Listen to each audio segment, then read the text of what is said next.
We're pleased to present and sponsor the Health and Safety Roundtable. Discussion at this table are health and safety directors, risk managers, and field operations supervisors. The discussion focuses on job site safety, featuring the objectives and expectations and how to prepare your company and your employees to work at the job site. What does a general contractor look for in working with subs? What are the deal breakers as well as absolute must do and must not do objectives? What characterizes a subcontractor who demonstrates job site safety at the onset of the project and through closeout? It's my pleasure to introduce Dave Ruddy, Safety Director of Pinkard Construction, who will facilitate today's discussion.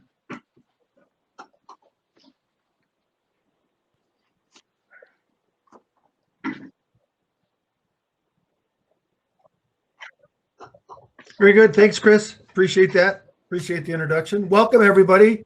Welcome, panel members, participants. Glad you're here. I hope your days have been filled with information that you can use as you go out in the work world. It's a pleasure to be there for this roundtable discussion on health and safety do's and don'ts. We have with us Mike Warnes. He is Director of Risk Management at Pinkard Construction. We have Lance Murray. He is the Safety Director at Mark Young Construction. We have Heather Strong, Safety Manager at JHL Constructors. Troy Bridges, Safety Manager at Duro Electric. And then myself, Dave Ruddy. I'm the over here at Pinkard Construction. So let's get started off with a safety moment. We like to do that. And here it is, winter. We got melting snow, melting ice, and then we got ice again, and makes for slippery walking surfaces out there. So we tell everybody to walk like a penguin. So let's think about how we're walking around out there. We push that snow away and it melts and creates ice. Let's see if we can encourage our folks to stay upright so we don't have any hip injuries or wrist injuries. So we remind folks to walk like a penguin. So I'd like to let everybody introduce themselves for a moment. We'll start off with Risk Management at Pinkard. Work directly with Dave on the safety side of our organization, and I've been with Pinkard for, I guess, 28 plus years. So quite a number of years, but glad to be a part of this morning, and hopefully we can provide some insights on how we operate as a general contractor as it relates to safety and health and on our job sites and subcontractor involvement.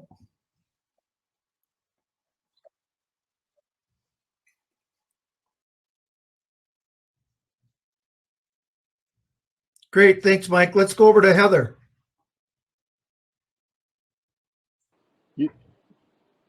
Yeah, you're muted, Heather. Oh, Heather, I think you're still muted.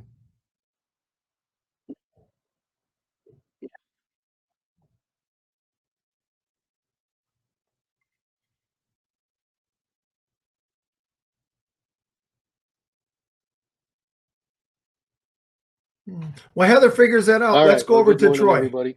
My name's Troy Bridges. I'm the safety manager at Duro Electric.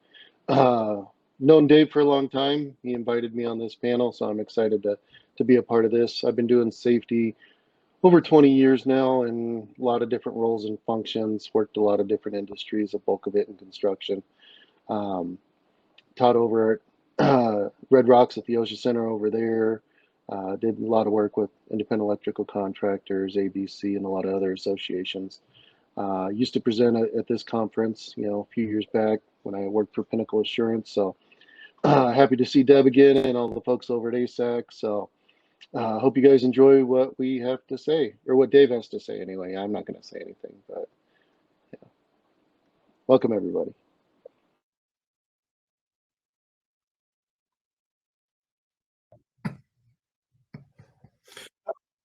All right, thanks, Troy. Let's see if Heather's got her IT stuff working.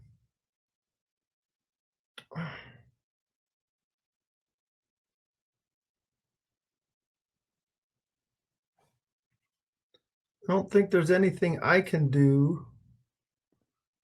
No. All right, let's go down and talk to Lance for a little bit. Lance, you're muted too. Nope, Lance, you're muted as well.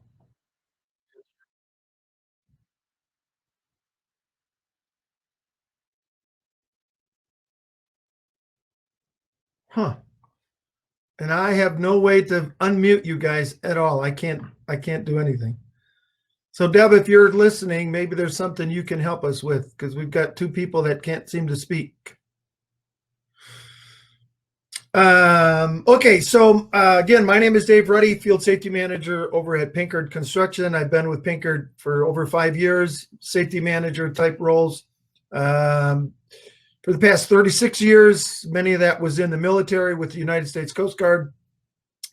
And this morning, we want to talk about the do's and don'ts of what it means to be a trade partner working with a general contractor, and some of the things that we look for as a general contractor when we look to bring on board a trade partner, because certainly as you know, without trade partners, the general contractors aren't going to be much good, not going to get much work done. So we need to have an established relationship with communication, good, strong partnerships, good, strong communication, both from the subcontractor to the general contractor, from the general contractor, certainly with the subcontractor. So a couple things to think about as it relates to safe work practices.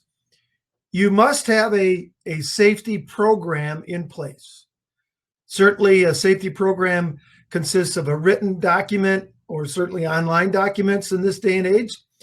But most importantly is that written document is a document that is not just collecting dust on the shelf. It's a document that is utilized by your team, both at the job site as well as a reference tool for your project management team.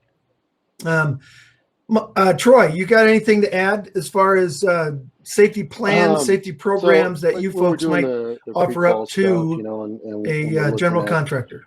Trying to get the work.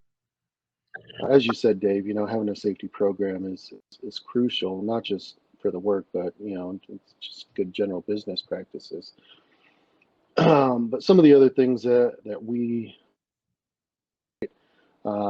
any other recognitions that we have to demonstrate that we have a good solid safety program. We recently became part of the AGC Chase part, so we like to highlight that. It's more than just having a program. I mean, I know I've shared with you and the other GCs that we work with, we not only have a safety program, but we also do programs for each project that we roll up on as well. And I'm sure we'll get into this a little bit more, but that's one of the things that we work with you folks on in developing that site specific program. So just anything to showcase where you're at, what you're doing, I think just helps solidify the work and build upon.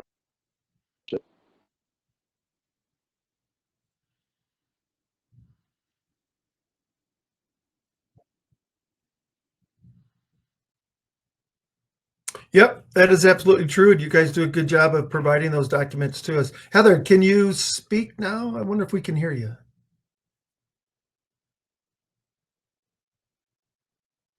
Yeah, for some reason it shows you as muted. Oh, that's not good. Well, from the standpoint of a general contractor, when we look for a trade partner safety program, we certainly want to make sure that it is a program that is understood by all of the pertinent people on the job site, be it the foreman, be it the gentleman or lady that's running a backhoe, or anybody who might be even pushing a broom. And the expectation is that when safety folks walk the job site, we are able to have a conversation with the individuals at the project on your team, and they understand what's in that safety program. Troy's right.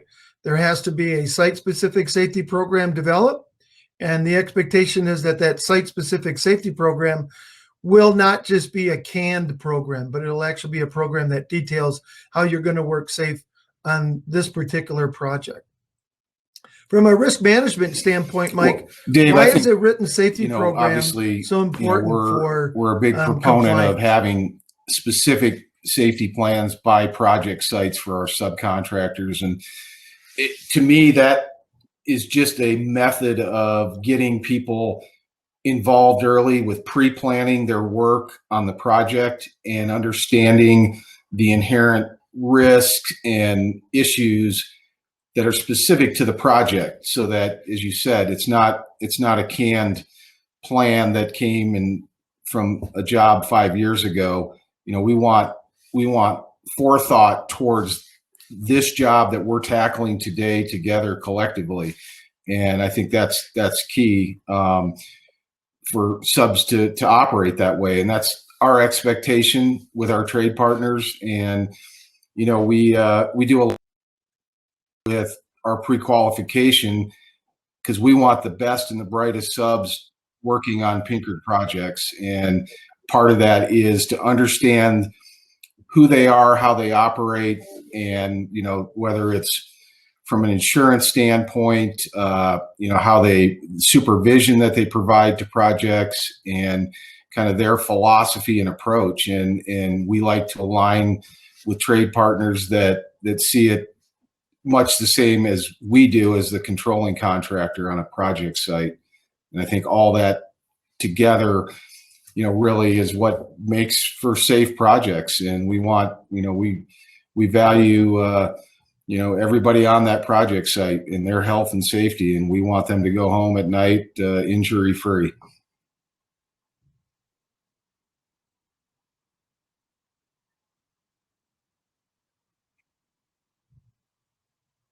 Yeah, and that's so important. And the way we get people to go home at the end of the day injury free is by having a plan to succeed, a plan that we can follow, and a plan that can be well implemented by trade partners on the job site. So for those of you that aren't unfamiliar with your safety plan out there, we would certainly expect that you would be very familiar with it.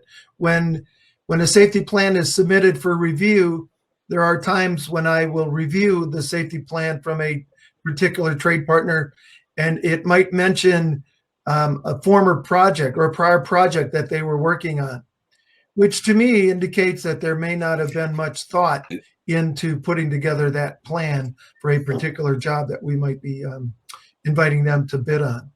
Okay, so safety plans are vital. They're important, and really important that people Dave, understand them. I would interject at the project management I think level, as well as add, at the level of ahead, guys Troy. working out in the field, for sure. you go ahead, Mike. I'll get after you. I was just going to point out that we think it's just vital that the subs that we're working with on given projects, that we get their foreman or supervisor to be the one that's involved in the pre-construction meeting, and certainly authoring the project specific site safety plan. And that, oftentimes we'll get those very early on before that subcontractor is going to, months in advance of being on the project, and it's authored by somebody else within the organization, and they don't necessarily know all the attributes and the issues and other things related specific to the job. So having the assigned supervisor for the sub be the one that's leading the charge in terms of that safety plan, and also, we want that individual to embody what we hope to see in terms of safety practices, in that, they're serious about it. They understand the consequences, and, they're going to work together with us, that we're going to do our very best to make that the safest job that we possibly can. Well, that was a great tee up for what I was going to say, Mike. So I appreciate you going first. Now, I was just going to add to that, for our site specific safety plans, I actually get up with my project manager and my superintendent for that project, and we go through the plan together. And part of the requirement is that they have to go to you guys to get some of that specific information. Specifically addressing emergency evacuations. If we're going to work on that Pinkard site, what is your protocol? How are you going to handle emergency situations?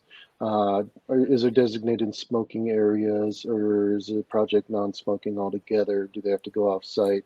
And just little details like that. But it's their responsibility to partner with you guys to ask those questions to make sure that our plan is truly specific to that project. So that's how we handle it. I'm not writing these, myself. That's all I'd be doing is writing, these plans. So, I put a lot of that burden back onto our project management team and supervision team. So, like you said, Mike, that they're aware, they're a part of the process, and they know what's going on. And then we use that site-specific plan as our orientation for when folks come on site. So. Very good. Thanks, Mike. Thanks, Troy. Heather. Can you hear me? There we go. Very good. My computer completely shut down, so apparently it was not happy with this initially. So I just caught up with what you guys are talking about.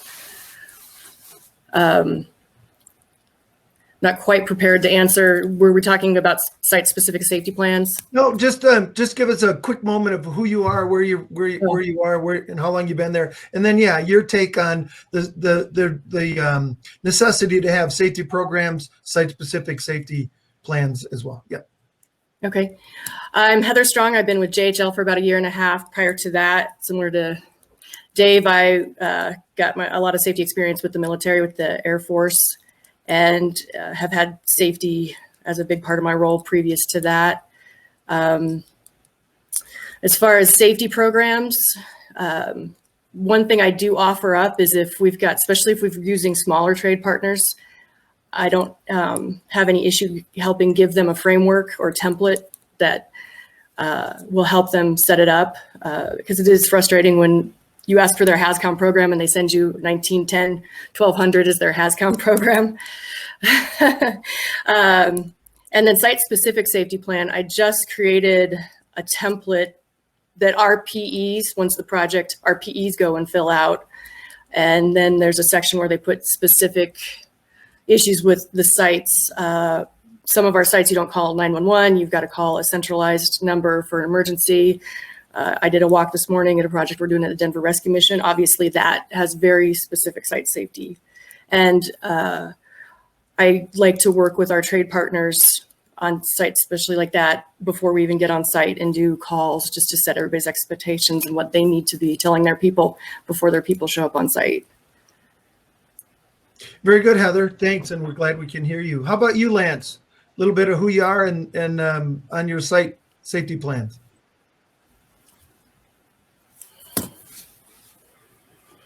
Do you know sign language?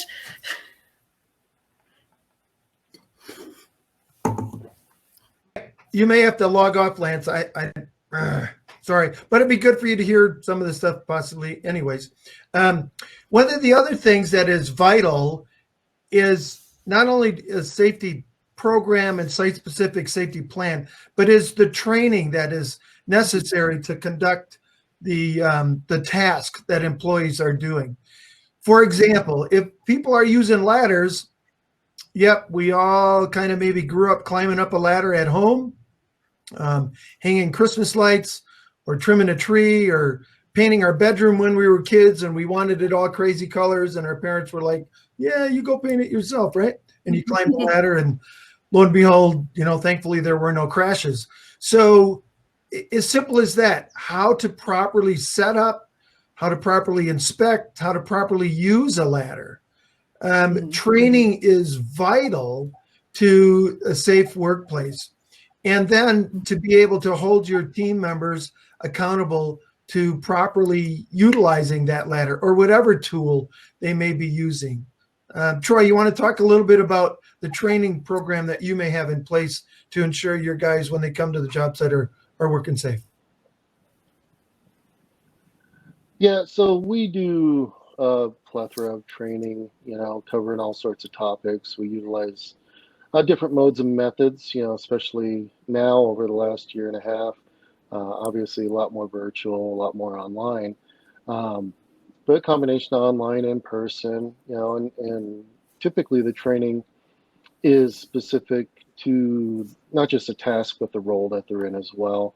One of the things that I really worked hard on last year was ensuring that all of our foremen, superintendents, project managers had an OSHA 30 hour, and that's kind of an internal requirement for us as all field supervision have to have a 30. Even got some of the executive team to take a 30 or at least a 10.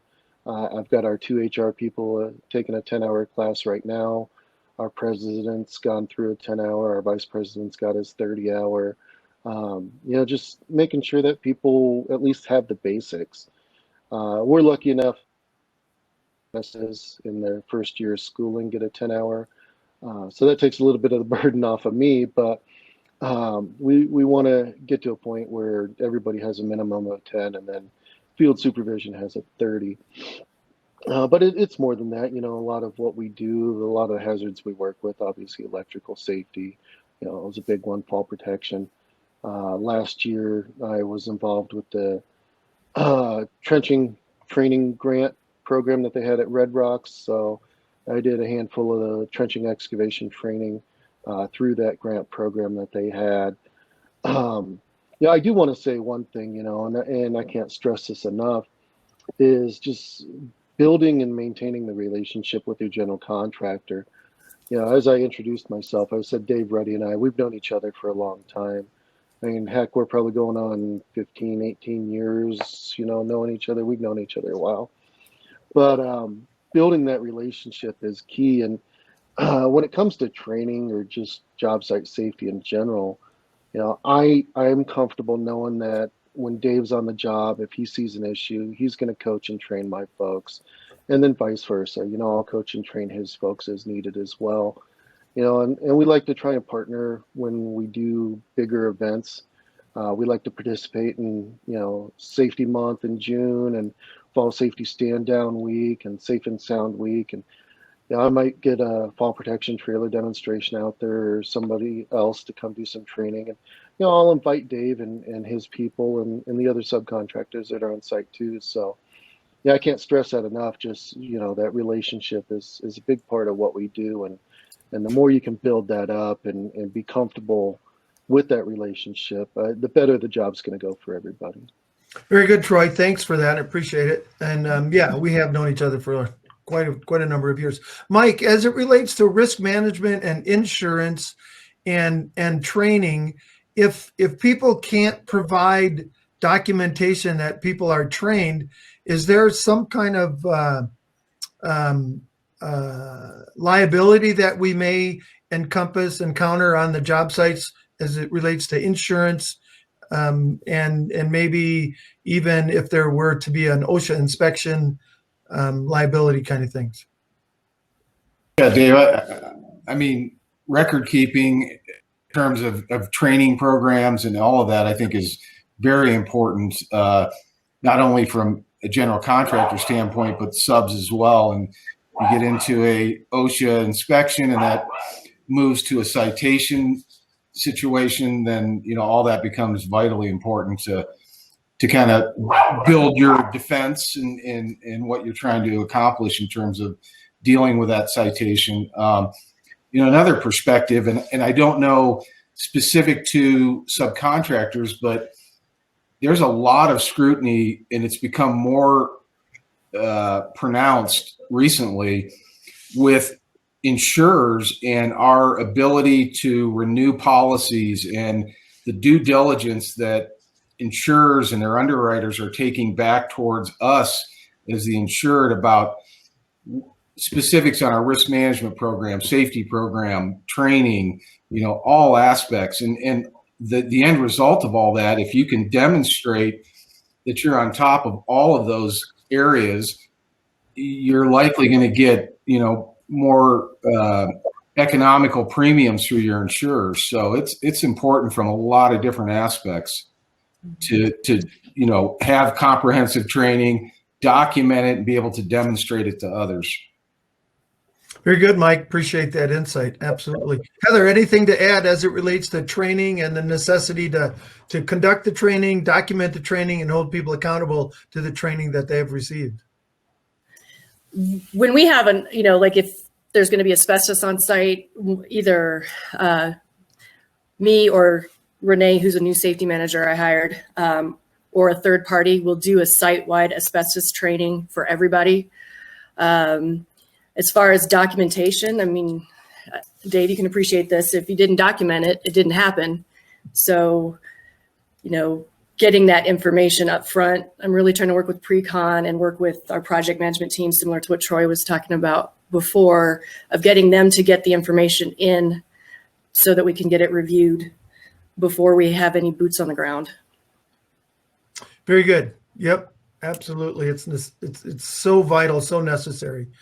Another big topic that we think about as it relates to our relationship is on-site safety inspections, safety walks. As a trade partner, as a subcontractor, certainly under the Osha standards, you're required to do job site safety inspections, equipment inspections. And to Heather's point about documentation, I was on a phone call with Osha the other day, the two new area directors here in the Colorado market, and they both implied that they're issuing a lot of citations recently to contractors who may not be performing inspections, or they can't prove that they're performing these inspections. So it's vital that the subcontractors are doing inspections of their equipment, forklifts, skid steers, loaders, excavators, whatever they're utilizing. Even the fall protection, your harness, there's a little tag on the inside of the sleeve of your harness, or your lanyard, or on your retractable. Those inspection little grids should be completed as designed by the manufacturer. So please, one of the things that we look for is are inspections being done, and certainly are they being documented? Troy, you want to talk about that for a little bit? Yeah, let me jump back real quick on the training, which kind of goes in hand with this inspection piece as well. I think it's vital as a subcontractor that we get the expectation from you as a general contractors. What additional requirements are you going to have? And to Heather's point, if this job does have asbestos on it, what is your requirement going to be? Are you going to provide the training, or am I required to provide the training? As a subcontractor, it's vital that you ask those questions of your general contractor to say, hey, what additional requirements or provisions are we going to have on this job? Not that I run into it with Pinkard so much, but some of the other GCs that we work for, they have specific forms and documents that they want filled out, and they want it on their form, and so I have to, coach my team that, although we have similar forms, we're going to have to utilize the form that the general contractor is requiring, and then we review those types of forms.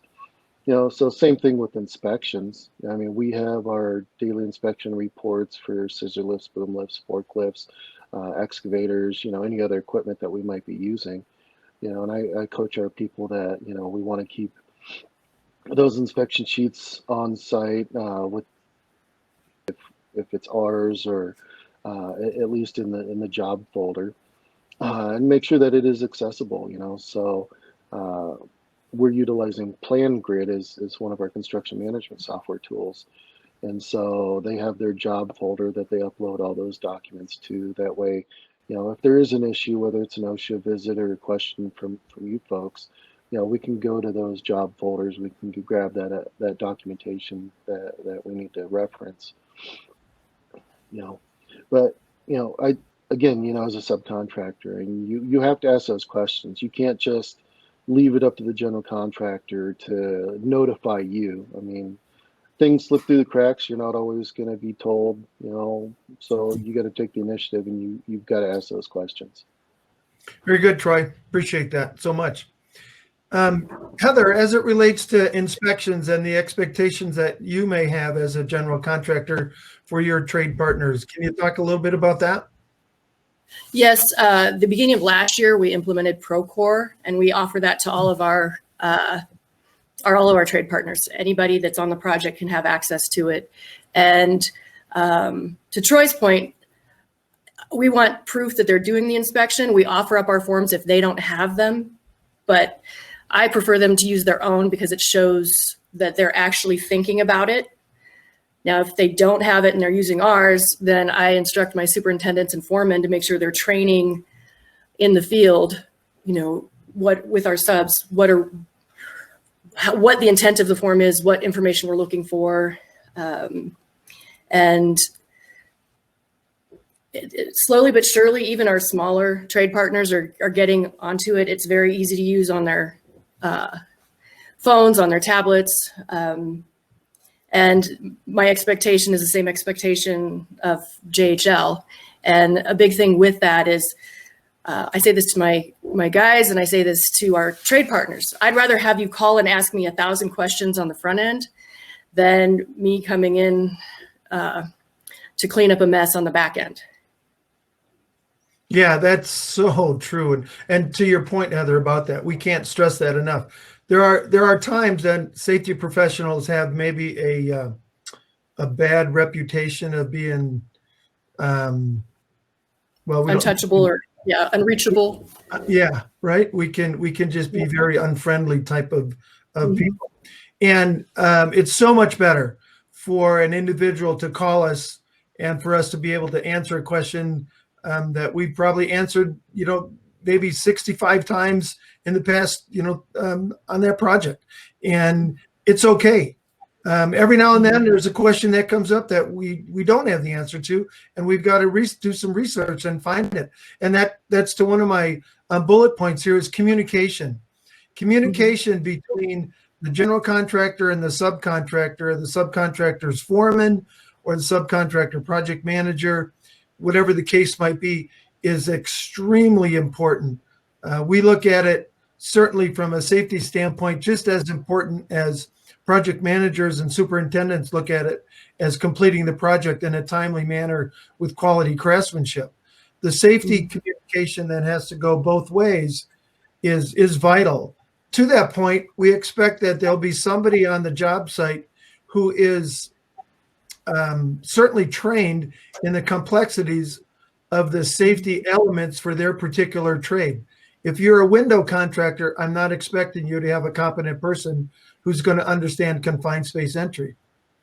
It's probably not part of your purview. Same thing if you're an excavation contractor putting in pipeline, I'm not going to expect you to understand the safety data sheets for paint because you're probably not using paint on your job site. So there's got to be a communication effort between the subcontractor and the general contractor as it relates to competency. Mike, you want to mention or talk a little bit about competencies? We've had some of our challenges as we've done some pre-qualifications, and competency oftentimes will rear its ugly head when a high EMR might show up. What do we do when we have a high EMR? Say the experience modification rating is greater than 1. How do we handle that? Well, Dave, I think, obviously we're looking for factual disclosure of EMRs and incident rates and other things as part of the pre-qual process. And, when we come across situations where a sub may have a elevated EMR that's concerning to us, we're gonna engage, likely yourself, myself, in some direct conversations with that sub. We're looking to gain trade partners and not disqualify them. So a lot of times there's the story behind that, and we need to understand, what happened on another project, or exactly what are the nature of the incidents that drove that EMR. And sometimes there's some very valid, issues behind that may have penalized that sub from an EMR standpoint that, we can get past and we can continue to work together. So, we're pretty proactive in that regard. And I think your earlier point about communication and as Heather and Troy both alluded to, we want partnerships that it's an open, collaborative situation. We're not, I think as Heather put it, ask the questions up front. Let's get them in the open. Let's deal with them constructively and proactively, and we won't have to worry about a mess later. And if we can have that, we look to not only the foreman or supervisor on site, but using Duro as an example, our relationship that Dave has with Troy, that all has bearing on how effectively we work together and proactively, and we prevent incidents from occurring instead of reacting to them later. Yeah, and that's so key when it comes to the communication process there. And it is. I call it, I'm sorry, I call it embrace the red. Let's embrace the red up front so that we don't have it red on the back end. I like that. I might steal that from you. Is that okay? That's fine. I stole it from the Air Force, but you're good. I got one more comment on that one to kind of tag onto Mike's. It's so important to be upfront and truthful, especially during that pre-qual piece of it. As a subcontractor, you already know what it looks like and how you're going to come across to that general contractor. I mean, I'm sure your pre-con team is already trying to figure out, what they're going to say during the interview process and how they're going to spin it. Don't put a bunch of BS in there. Just be truthful about it. We had an Osha citation a couple years back, and we're not hiding it. We're letting people know, but we do have a prepared statement to talk to exactly what happened with that. It's not something we intended to do. It's something that just happened, and but we're prepared to discuss that. We're not going to try and push that under the rug. We're not trying to hide it. It is what it is, and you got to be prepared to discuss that. Well, that's how you build trust, right? We want to trust each other. We want to trust subcontractors are going to do the work, quality, production, schedule, safely, as well as the subcontractors want to trust us that we're not going to try and take advantage of the trade partnership. So that's absolutely super important, very much so. And I see we've got a few minutes left. There's 34 people on board. If anybody has any questions, you can type them in the chat. Please do so. I don't see any yet. One of the other things we talk about as it relates to job site activities, what would you do if OSHA came onto the job site? What are the instructions to your employees? Certainly if OSHA shows up on the job site, the expectation is that they'll find the general contractor, and we'll go through, what we do with an opening contractor or opening conference. But the expectation would be what in your case, Heather? That they would get in contact with me. I just created incident response cards and OSHA response cards, and I'm actually going to have them made into stickers that you can put inside the hard hat. So that if they do show up, you're not digging through your pocket for a card that you probably already lost, but you could look and see my number's on there. And if they don't think to do that, they know that they have to go to the highest ranking person with JHL, which is usually the superintendent or a foreman at times, to let them know. And either me or my boss will get on site as soon as possible. Okay. I've heard horrifying stories where some subcontractors will say, well, if OSHA shows up on the job site, we immediately send everybody home. No. Yeah, that's No. not a wise decision to do at all.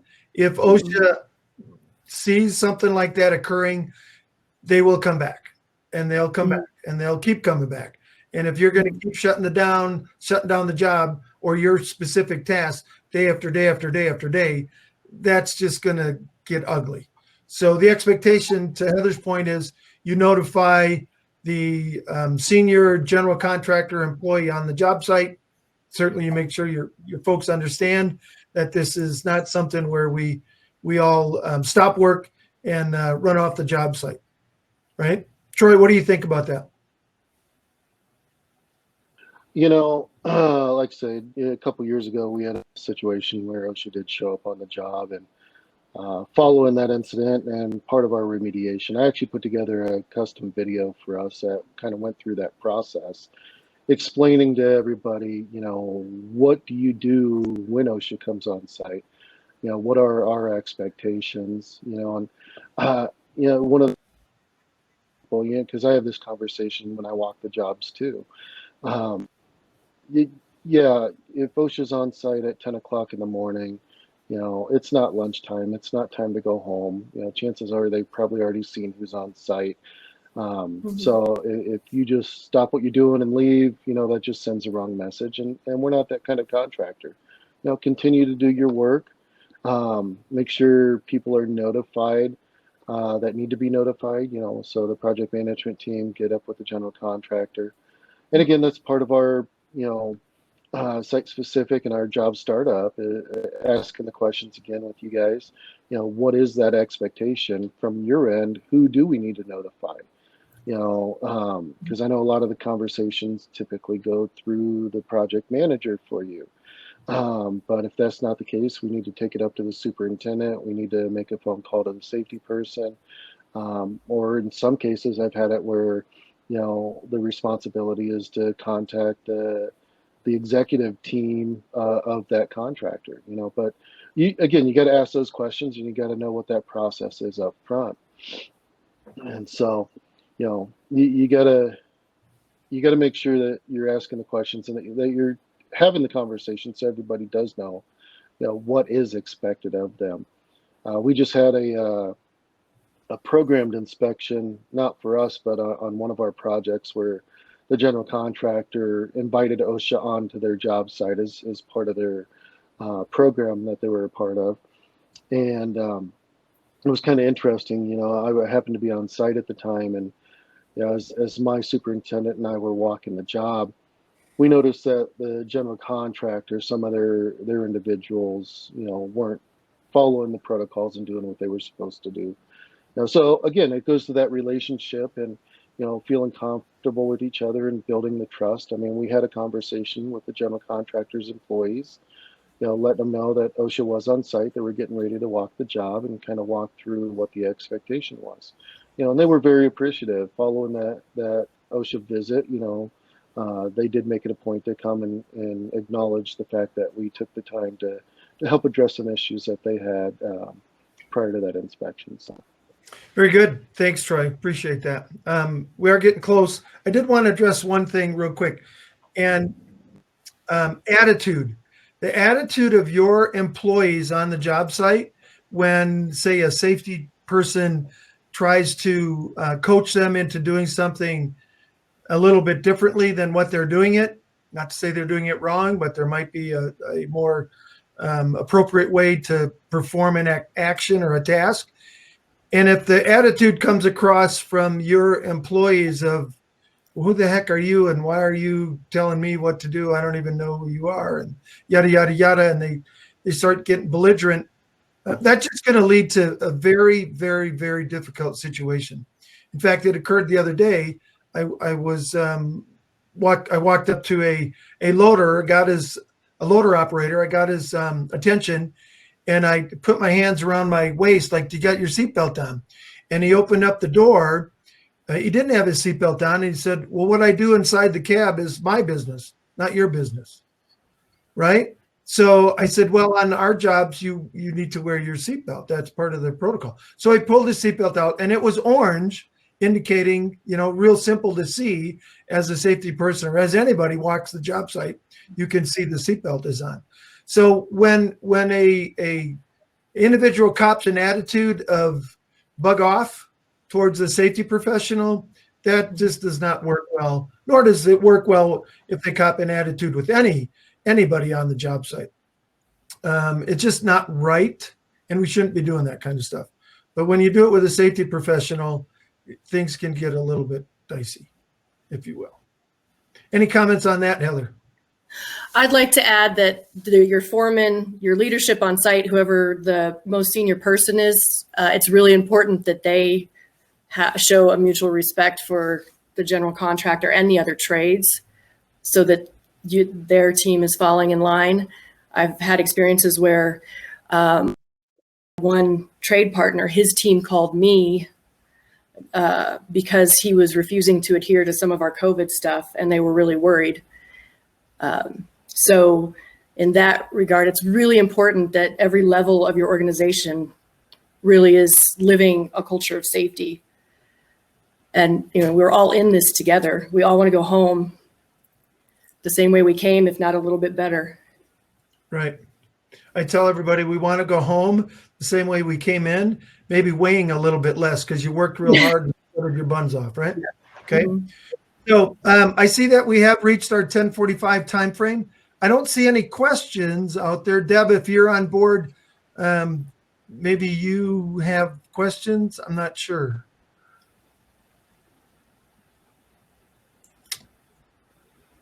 Okay, so don't want to keep everybody past the scheduled time. Well, we are a few minutes. Any closing thoughts from anybody? Otherwise, we'll bug out. Dave, one other thing I would add back to how when OSHA shows up on a job site, I think that, and it kind of relates to the attitude, we need to present ourselves as professionals, get the right representation there, and function with OSHA and their compliance officer in a courteous manner, be cooperative. I mean, your outcome is going to be likely much more positive if you approach it that way. If you're defensive, if you're trying to, people are running and hiding, all of that just immediately puts an impression in that compliance officer's mind that something's not right here.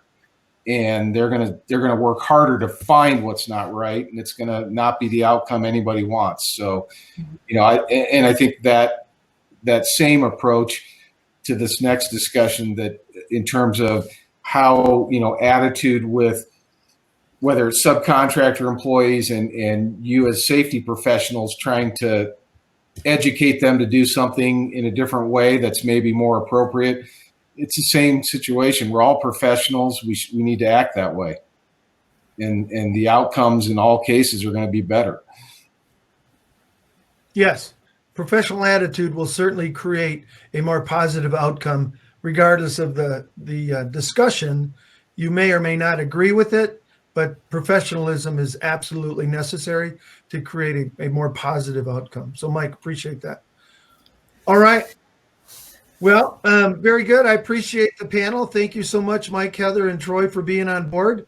And the folks that participated, I certainly hope that you learned a few things from this conversation this morning that will help you win some jobs with some of the general contractors you might be wanting to build a relationship with.